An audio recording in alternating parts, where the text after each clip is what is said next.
नमस्कार मित्रांनो, मी सुदर्शन महाडिक आणि आता सध्या मी आहे कोल्हापुरातील दसरा चौक येथील राजर्षी छत्रपती शाहू महाराज यांचे धाकटे चिरंजीव प्रिन्स शिवाजी महाराज यांच्या पुतळ्याजवळ। प्रिन्स शिवाजी महाराज यांचा हा पुतळा अशा पद्धतीने का उभा करण्यात आलेला आहे? 12 जून 1918 रोजी नेज कुंभोज या ठिकाणी रानडुकरांची शिकार करत असताना प्रिन्स शिवाजी महाराज यांचा अकाली दुर्दैवी मृत्यू झाला।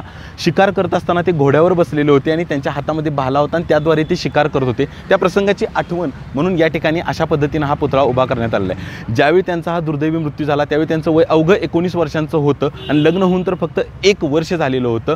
आणि अत्यंत हृदयद्रावक गोष्ट म्हणजे ज्यावेळी हे सगळा प्रकार घडला त्यावेळी राजर्षी शाहू महाराज कोल्हापूरमध्ये नव्हते, ते मुंबईमध्ये होते आणि त्यांना आपल्या लाडक्या पुत्राच्या पार्थिवाचं अंत्यदर्शन सुद्धा घेता आलं नाही। त्यांच्या मृत्यूचा एवढा जबर धक्का शाहू महाराजांना बसला की त्यानंतर त्यांनी राजवाडा आणि राजवैभव सोडलं आणि राजपूतवाडी येथील सोनतळी कॅम्पवर त्यांनी आपल्या जीवनाचा बहुतांश काळ त्यानंतर घालवला।